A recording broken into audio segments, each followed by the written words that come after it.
Thank you for being here today. My name is Liz Faust, and I am the Director of Exhibitions and Curator here at Goucher College. Today's lecture is part of our From Medium to Meaning series, a monthly lecture that explores art historical, cultural, and political context of diverse artistic practices.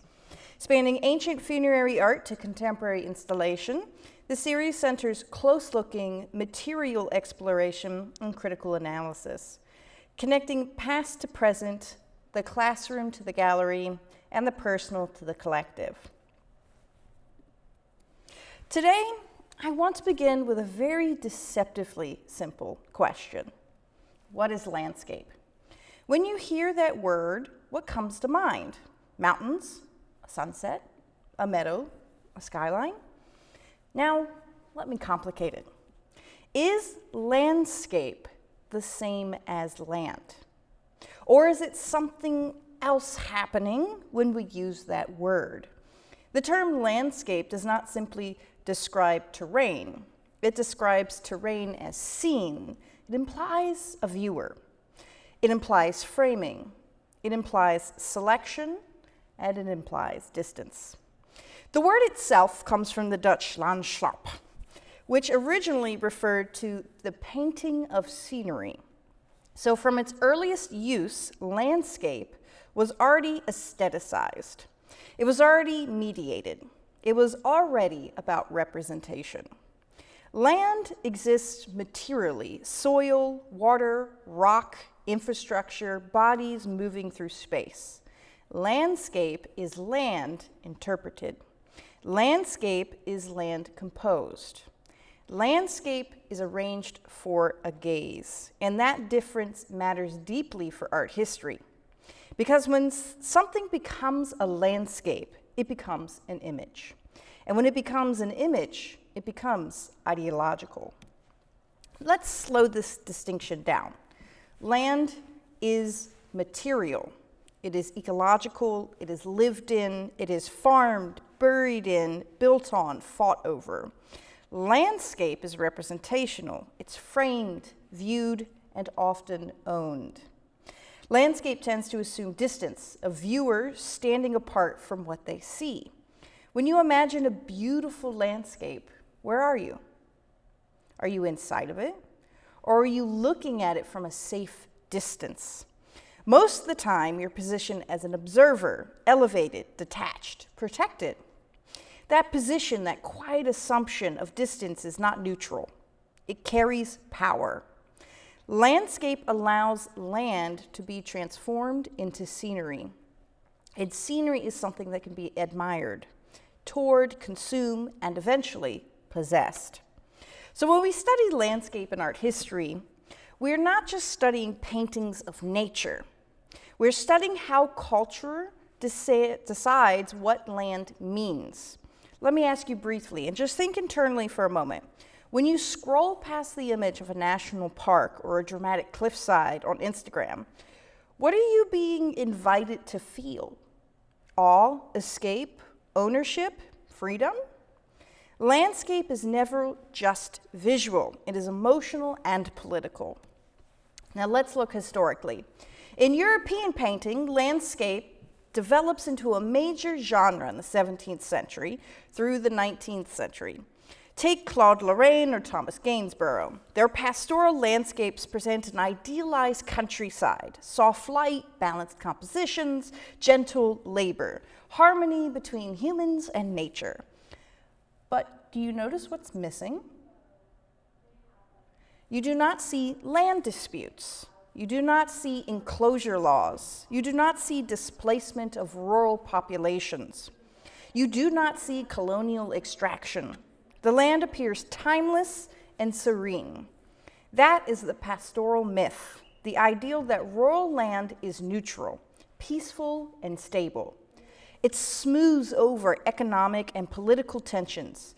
It turns territory into tranquility. Then in the 19th century, we see the rise of the sublime. Think of Caspar David Friedrich and his lone figure standing above a sea of fog, or J.M.W. Turner and his turbulent storms and blazing skies. Here, nature becomes overwhelming, vast, terrifying, divine. The human figure is small, dwarfed by mountains or storms, and yet notice something subtle? The viewer remains centered. The painting still positions us as the ones experiencing awe, the one contemplating nature, the one who survives the encounter. Even when nature is powerful, it is powerful for us. So whether pastoral or sublime, European landscape painting often reinforces a structure. Land becomes aesthetic. It becomes available to vision and becomes something to be surveyed, admired, and eventually claimed. This becomes particularly significant as European nations expand territorially through colonialism, something we'll turn to in our next section. But before we go there, we need to destabilize the assumption that this is the only way to think about land. In many indigenous cosmologies, land is not scenery. It is relation, ancestor, law, and story. In Australian Aboriginal painting traditions, what might look to Western viewers like abstraction is actually mapping. Mapping of dreaming tracks, sacred sites, and ancestral journeys embedded in geography.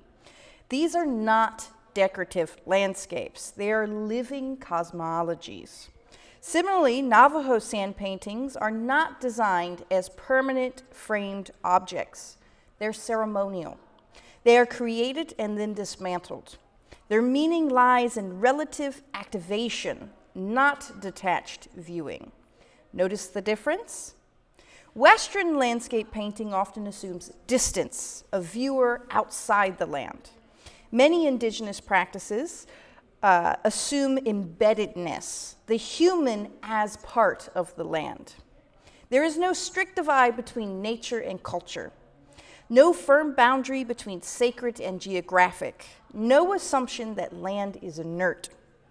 Land is alive, land remembers, and land speaks. When land is understood as kin rather than property, the entire structure of landscape representation shifts. The question is no longer, how do I depict this view? The question becomes, how do I live in relation with this place? This shift is profound. Now let's extend this ideal. If land is relational and if land holds memory, then landscape becomes an archive. Think about a place you know well, maybe your neighborhood, this campus, a park near your home. What histories are embedded there that you cannot see immediately? Was that field once farmland? Was that building site once forest? Was that river redirected? Were there communities displaced? Land carries labor, it carries burial, industry, contamination, ritual. Sometimes those histories are marked, often they are not. Landscape can appear neutral while holding trauma. It can appear peaceful while covering violence. It can appear empty while being deeply inhabited historically. So when artists engage landscape, they're not simply painting hills and rivers. They're intervening in memory. They're asking, who was here? Who was erased? What stories does this ground hold? And once we understand landscape as constructed, and once we understand land as archive, we're ready to ask a harder question.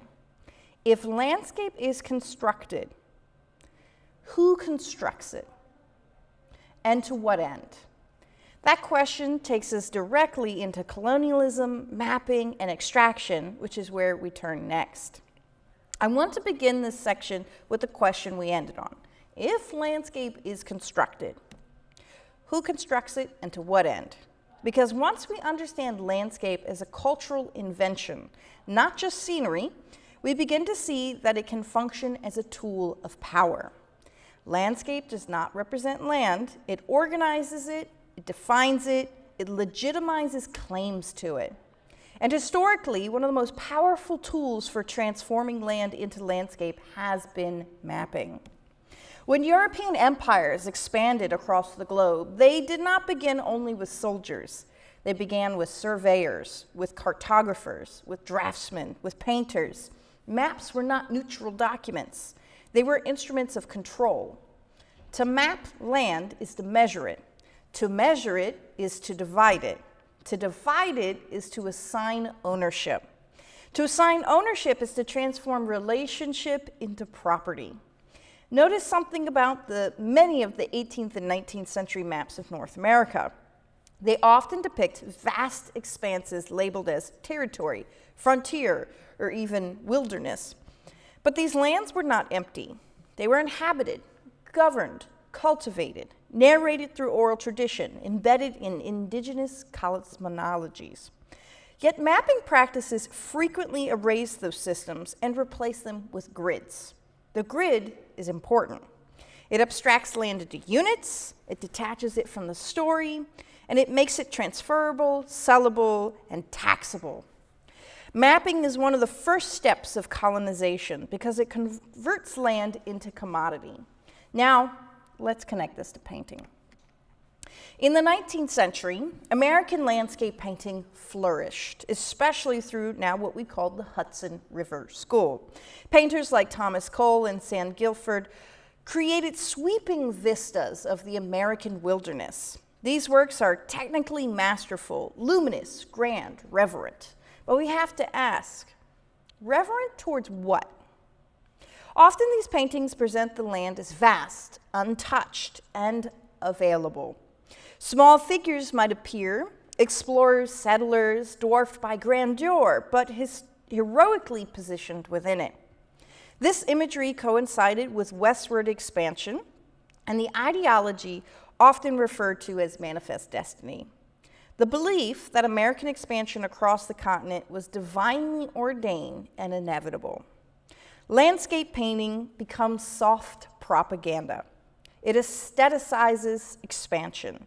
It turns contested land into sublime promise. It naturalizes settlement. When viewers in New York or in Boston saw these paintings, they were not simply admiring mountains. They were imagining a future of expansion. They were participating in a visual rhetoric that framed indigenous land as destiny. The myth of the empty frontier is deeply visual. Landscape painting helped construct that myth. The ideal of wilderness, land untouched by humans, is largely a colonial construction. In many cases, landscapes described as pristine were actively managed by indigenous communities through controlled burns, agricultural systems, and ecological stewardship practices that evolved over centuries. When colonizers displaced indigenous populations, those lands often appeared suddenly wild. But they were not wild, they were depopulated. So when the 19th century paintings depict vast uninhabited spaces, they often reflect the aftermath of removal. The absence in these images is not natural, it's political. Landscape becomes a technology of erasure. It removes indigenous presence from the frame. It removes violence from the narrative. It removes resistance from the record, and in doing so, it helps justify ownership. Now let's look at how contemporary artists intervene in this history. Kent Monkman, a Cree artist, directly engages 19th century European and American landscape traditions, but he subverts them. He adopts a grand scale and dramatic composition of historical landscape painting. But instead of reinforcing colonial narratives, he inserts indigenous presence, often through his gender-fluid alter ego, Mischief Eagle Testicle. In Monkman's paintings, the land is not empty. It's populated, it's charged, it's eroticized, it's violent, and it's resistant. He exposes the colonial gaze by exaggerating it. He makes visible what historical paintings conceal. He reoccupies the landscape. Monkman transforms it from a site of erasure into a site of reclamation. His work reminds us that if landscape was used to naturalize colonization, it can also be used to destabilize it. Representation can erase, but it can also restore. Colonial landscape representation was not only about beauty, it was also about extraction. Mountains became mines. Forests became timber reserves. Rivers became shipping routes. And plains became agricultural grids. Landscape imagery often celebrated abundance, fertile soil, vast forests, mineral wealth. The visual rhetoric of bounty helped justify exploitation. Even today, corporate imagery of oil fields, pipelines, and open pit mines often frames extraction as technological triumph. The land is presented as resource, not relation, not ancestor, not archive, but inventory. And this shift from land as living system to land as resource bank is one of the defining ideological moves of colonial modernity. It transforms ecology into economy, and art has historically participated in that transformation. Let me pause and ask, when you see a scenic photograph of a national park, do you think about who lived there before it was designated as a park? Many national parks in the U.S. were created after forcibly removing indigenous communities from those lands. The landscape was preserved, but the people were displaced. So preservation and dispossession sometimes occur together. Take 30 seconds and just think, what does it mean to preserve land but erase its original stewards?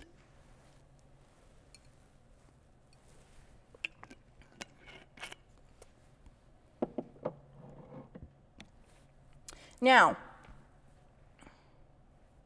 there we go. Now, if mapping divides and painting idealizes, then contemporary artists often work to re-inscribe memory. They reinsert names, bodies, and histories back into landscapes that were made to appear empty. They challenge the neutrality of the horizon.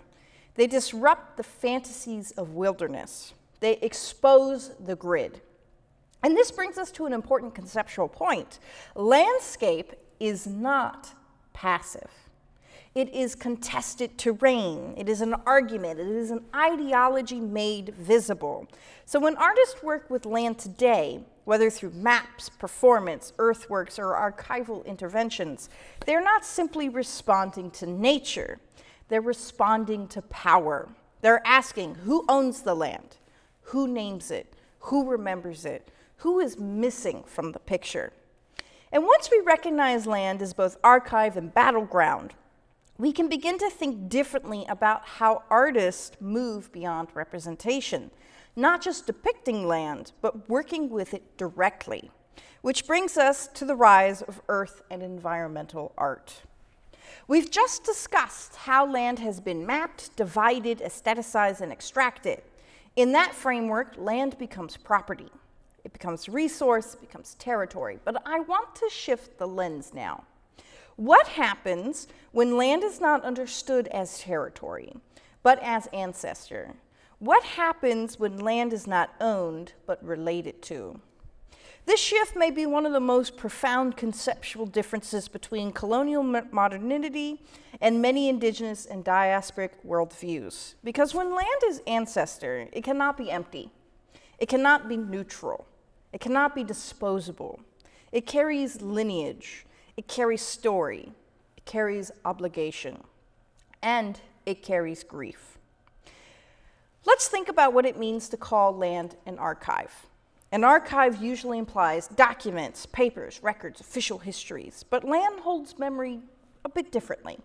It holds memory through burial sites, ceremonial grounds, migration paths, agricultural practices, and language tied to specific geographies. In many indigenous traditions, knowledge is inseparable from place. Stories are not abstract myths. They are geographically anchored. Rivers have names that encode histories.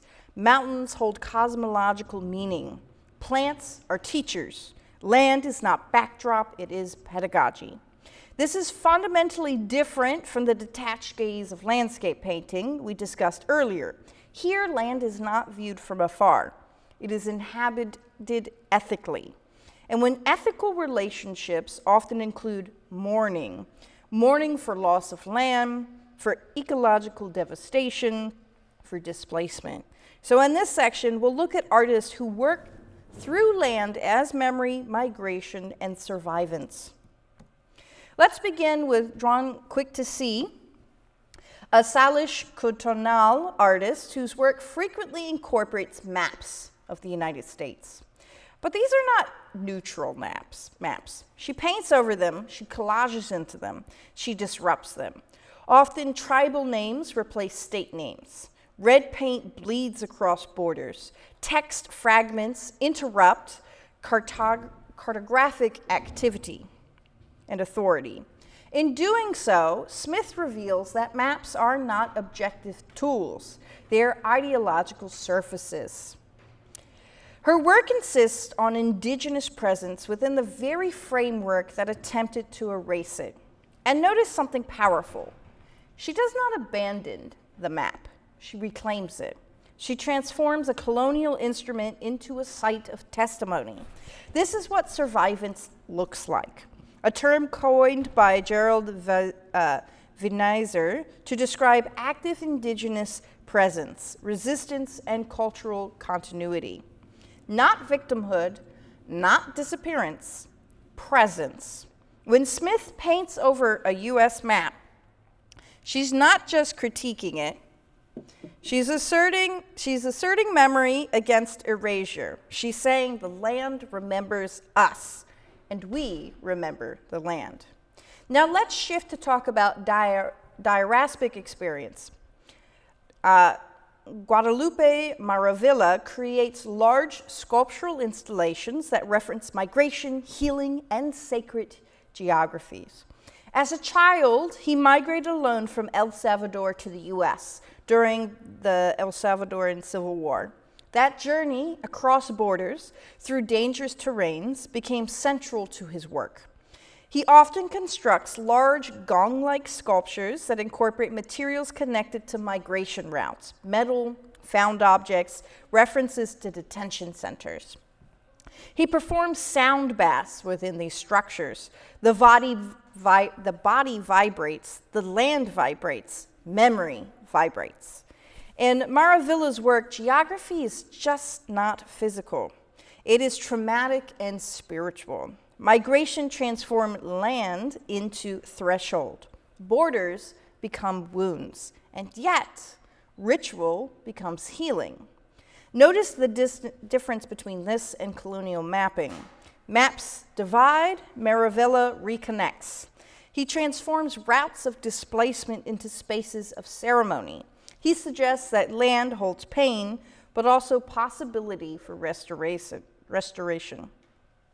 Next, we have Zarina Hashimi, whose work is quieter, but no less powerful. Born in India and displaced during partition, Zarina's work often consists of minimalist prints, abstracted floor plans, and delicate map-like forms. One of her most well-known series is titled Home is a Foreign Place. Even the title destabilizes certainty. Home, something that should feel stable, becomes estranged.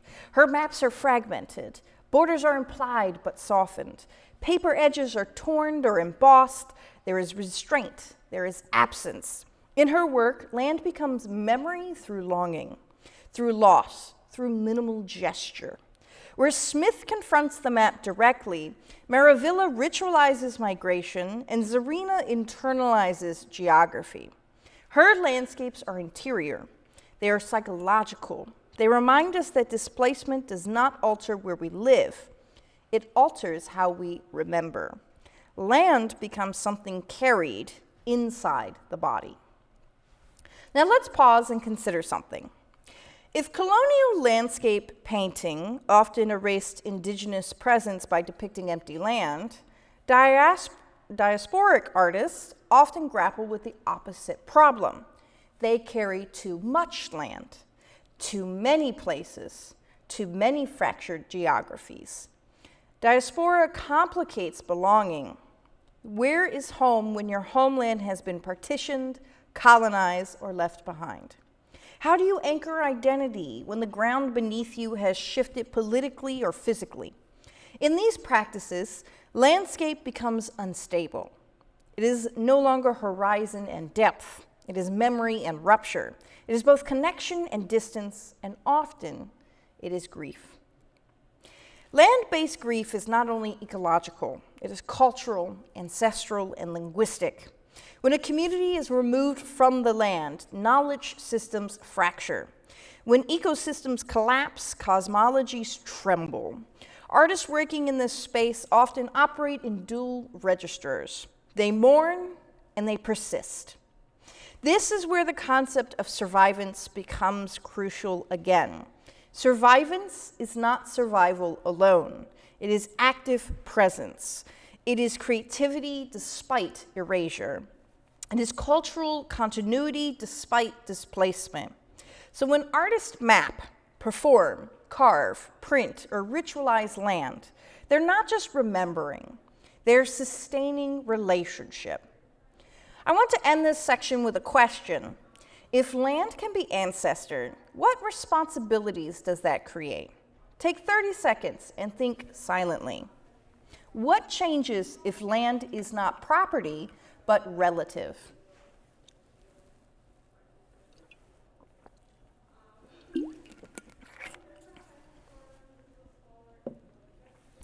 Because this shift from ownership to relationship fundamentally alters how art engages land.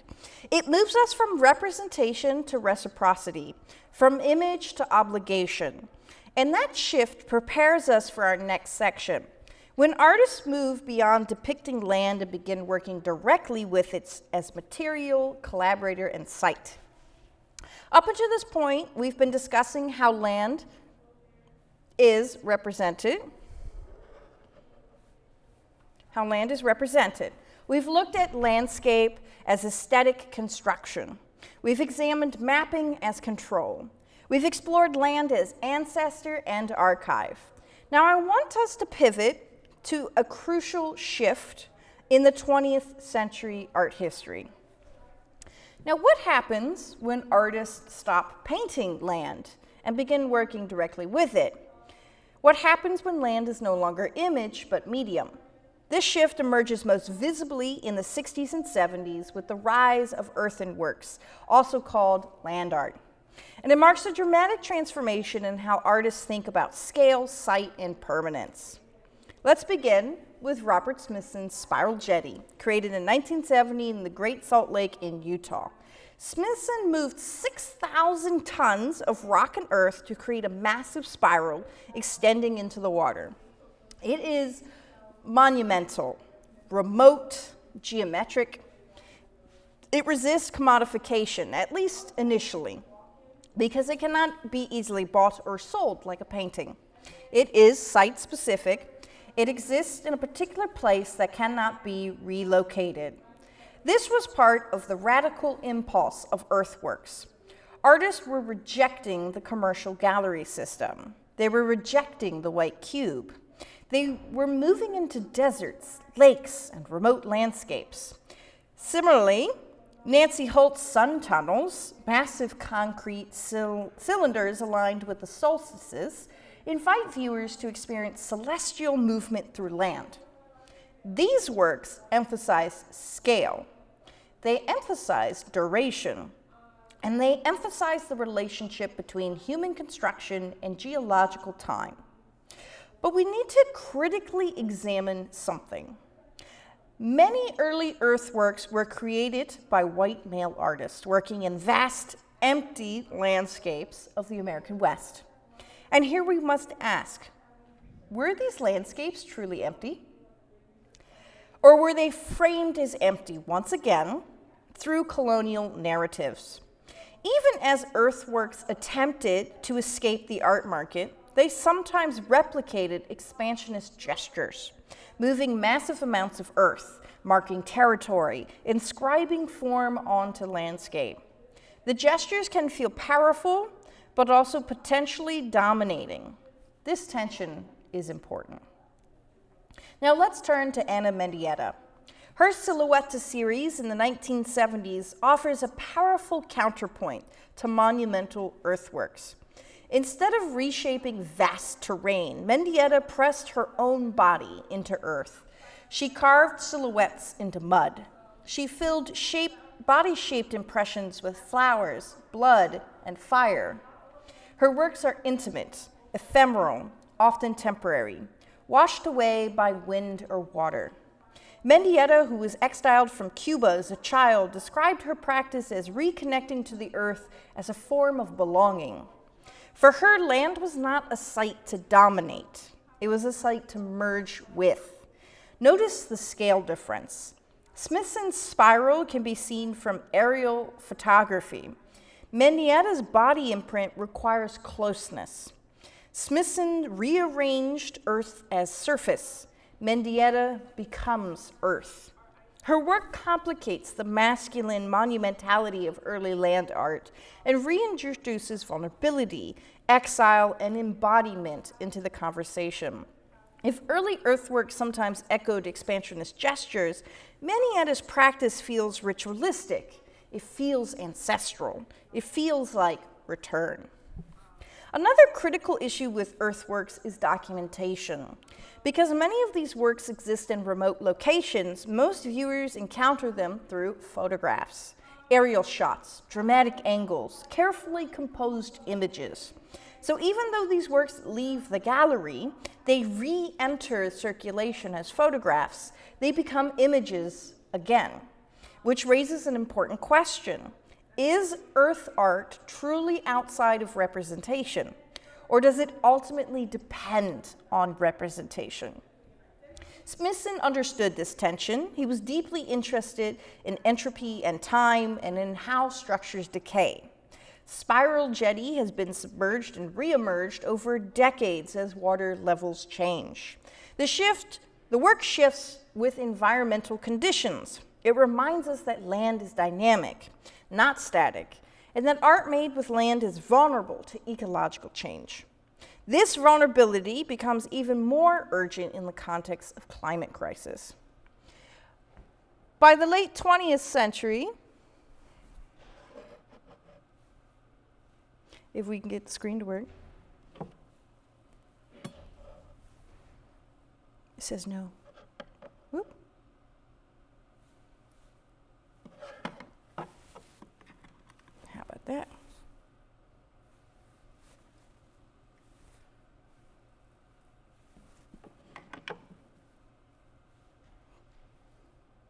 It's very grumpy this morning. How about that?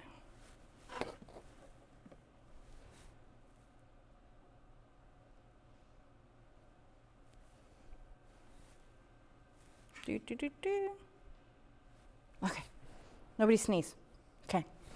By the late 20th and early 21st centuries, artists began shifting from monumental intervention towards ecological awareness. Rather than reshaping land dramatically, many contemporary artists collaborate with ecosystems. They focus on remediation, on activism, on sustainability. Let's consider a few examples.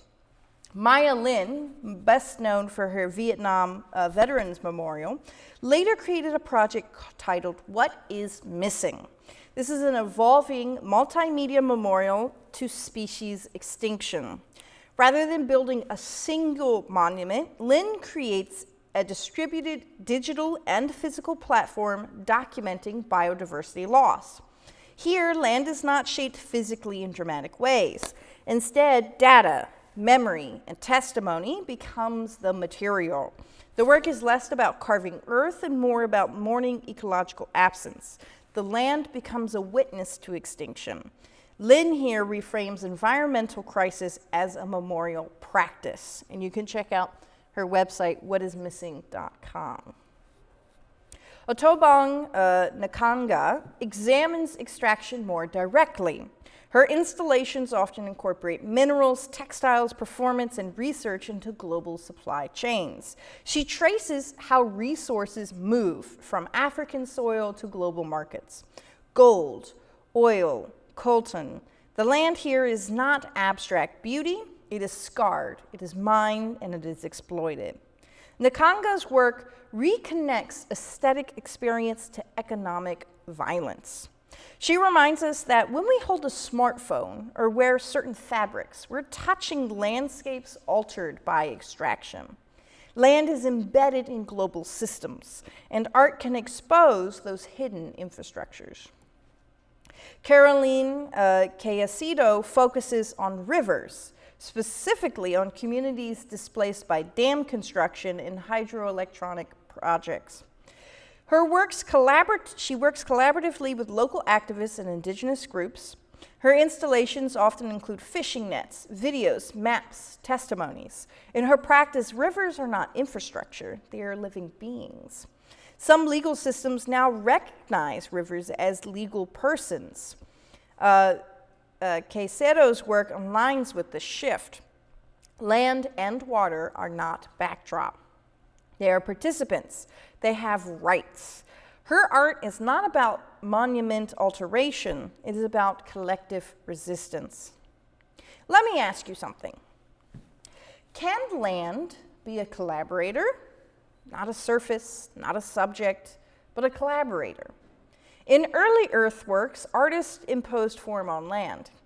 In contemporary ecological practices, artists often respond to land's needs. They plant, they remediate, they document, they listen. The shift moves from domination to dialogue, from monument to maintenance, from spectacle to care. And this transformation mirrors a broader cultural reckoning. In the age of climate crisis, land is no longer stable background. It is unstable, burning, flooding, eroding. Artists working today cannot ignore that instability. They must work with land's fragility. So, in this section, we've seen trajectory from monumental earthworks to embodied land practices, to ecological collaboration to environmental justice. Land moves from medium to partner, and yet even as artists collaborate with ecosystems, land continues to hold trauma. Industrial damage, colonial scars, mass graves, toxic sites, which brings us to our next section, memory, grief, and the land. Up to this point, we've discussed land as image, as territory, as ancestor, and as medium. Now we've arrived at something more difficult. What happens when land holds violence? What happens when the landscape is not only beautiful or sacred or ecological, but traumatic? Because land does not only remember stories of belonging, it also remembers forced labor, mass graves, industrial poisoning, displacement, and war. And often these histories are not visible on the surface. A field can look peaceful and still hold burial sites beneath it. A river can sparkle and still carry toxic residue. A mountain can appear majestic and still be hollowed by extraction. Landscape can conceal as much as it reveals. So in this section, we look at artists that confront land not as scenery, but as witness. And we're almost there. Let's consider the ideal that land can witness history. Unlike monuments, which are intentionally built to commemorate, land does not choose what it absorbs. It absorbs everything: blood, ash, chemicals, footsteps, silence. And in many cases, institutions fail to mark sites of violence. There may be no plaque, no official acknowledgement, no memorial, but the land remains. Artists working in this space often attempt to make that invisible history perceptible, not by building grand statues, but by shifting how we see, by slowing us down, by asking us to look again. LaToya Ruby Frazier's work, for example, focuses on Braddock, Pennsylvania, a post-industrial town marked by the decline of the steel industry. Her photographs often depict crumbling factories, empty lots, and deteriorating homes. But she does something crucial. She inserts herself. She photographs her family within these landscapes. The industrial ruin is not abstract. It is personal. It is intergenerational. The land here carries economic violence, environmental racism, neglect.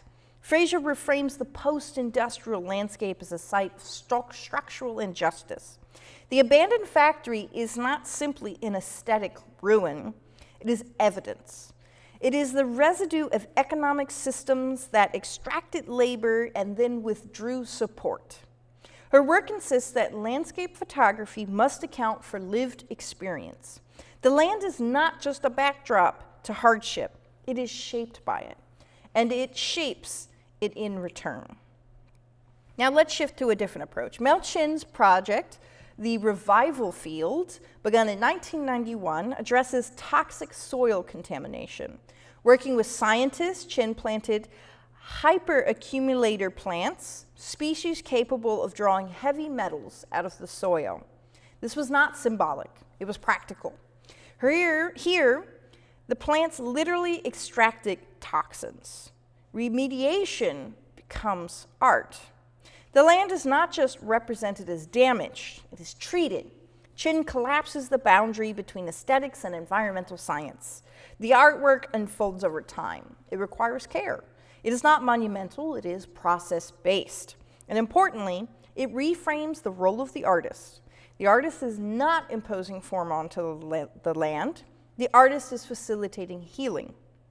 The land becomes a patient and a collaborator in recovery. This is grief transformed into action. Teresita Fernandez engages landscape through materials that evoke burning, charring, and erasure. In works like Fire, United States of the Americas, she creates blackened charcoal-like landscapes that appear simultaneously seductive and catastrophic. From a distance, they're beautiful. Up close, they suggest devastation. The surface shimmer, but they also feel scorched. Fernandez is interested in how landscape imagery in the Americas has historically romanticized conquest. Her darkened terrains expose that violence. They remind us that the Americas were not empty expanses awaiting discovery. They were already inhabited.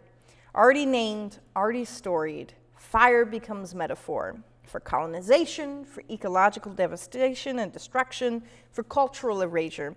And yet, fire also suggests transformation, regrowth, and cycle. Her work operates in tension between destruction and renewal.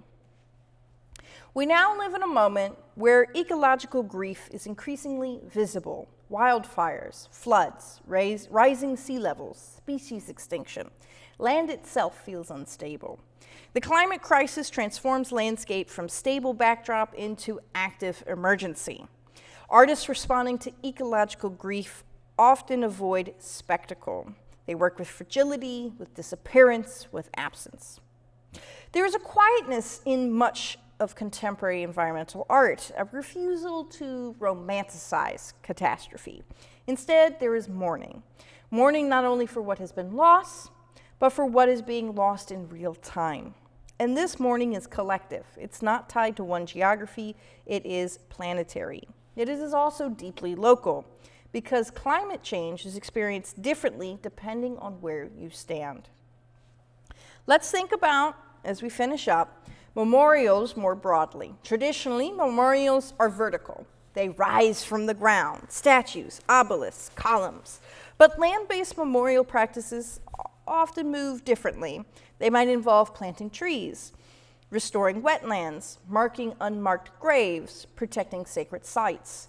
In these cases, land itself becomes memorial, not through a structure placed upon it, but through care enacted within it. This redefines remembrance. It moves from object to practice, from monument to maintenance, from symbol to stewardship. I want to ask something difficult. Have you ever stood somewhere and felt that something happened there, even if there was no visible marker? Maybe a battlefield, or a former plantation, maybe a site of protest. What did that feeling come from? Was it knowledge?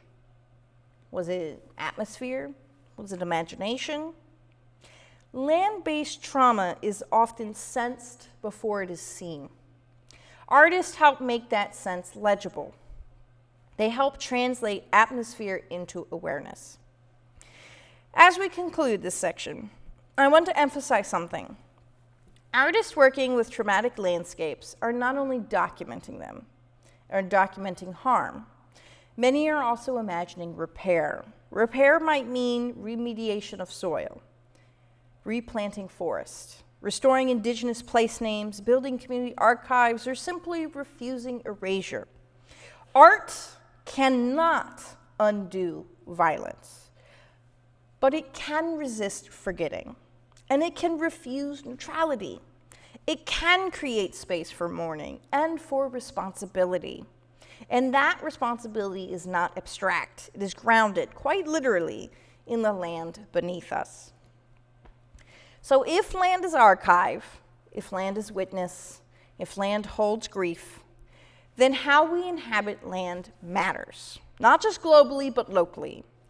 Here on this campus, in this city, in our daily routes. So as we move towards our conclusion, I want to bring some more questions home. What histories does the land we occupy hold? And how might art help us read it differently? As we come to the end of this lecture, I want to briefly trace the arc we've moved through together. We began with landscape as image, as something framed, aestheticized, and viewed from a distance. We examined how landscape painting often naturalized ownership, expansion, and colonial power. We shifted to land as ancestor, as living archive, relation, and obligation. We explored earthworks and environmental art, where artists began working with land directly as medium. We confronted land as witness, holding trauma, memory, and ecological grief. And finally, we brought home the question, to the land beneath our own feet. So now I want to ask something simple but difficult. What does it mean to live with land? Not on it, not above it, not against it, but with it. One of the threads running through contemporary land-based arts is care. Care is quieter than monumentality. It's slower than spectacle. It is less visible than conquest, but it may be more radical. Care might mean restoring soil, replanting native species, protecting water systems, learning the names of plants, researching erased histories, refusing narratives of emptiness. Care shifts the artist's role. The artist is no longer only a maker of objects. The artist becomes a listener, a collaborator, sometimes even a steward.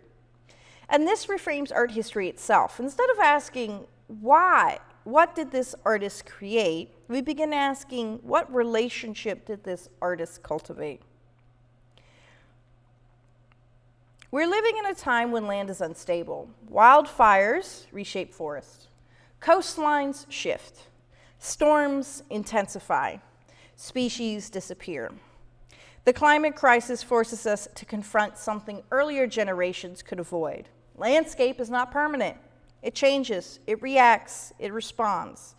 Artists are not working against a static backdrop. They are working within systems in flux. And this changes aesthetics, it changes scales, and it definitely changes urgency. Many contemporary artists are less interested in permanence than in process, less interested in ownership than in participation, less interested in monumental legacy than collective survival. Art becomes part of climate consciousness, not as decoration, but as intervention.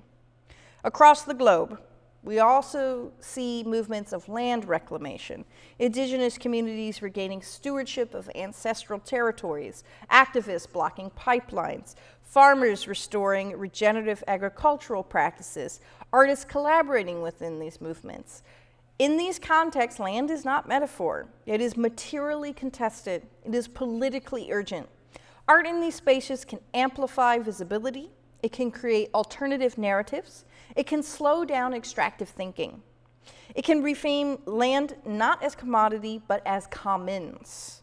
This is not romantic. It is very difficult work. It involves policy, law, activism, and cultural change. But art can help shape imagination. And imagination is necessary for transformation. Earlier, I asked you to think about reading land as archive. I want to return to this idea briefly. If land is text, how do we read it? Do we read it through property lines, through tourist brochures, through historical plaques, or do we read it through layers, through what is buried, through what is missing, through who is absent from the official narrative? Learning to read land critically is a skill. It requires slowing down. It requires discomfort. It requires asking who benefits from this landscape appearing neutral, and who disappears when it does. Art history gives us tools to analyze images, but eco-critical thinking gives us tools to analyze ground. And perhaps the two are inseparable. I want to end with yet another question, not one that requires an immediate answer, but one to carry with you. What stories does the land near you hold? Not the land in the painting, not the land in the National Park brochure, but the land you pass every day, the sidewalk cracks, the trees on your block, the field outside your dorm. What histories are layered there, and how might you begin to see them? Because ultimately, this lecture is not only about art history, it is about perception. It is also about responsibility. It is about relationship. If landscape can be constructed, it can be also reconstructed. If land can be used to justify power, it can also be reclaimed for justice. If land holds grief, it can also hold care. And perhaps the most important shift is this: from asking, what does this landscape show me, to asking, how am I implicated in this land? That shift from observer to participant may be the most transformative move of all. Thank you.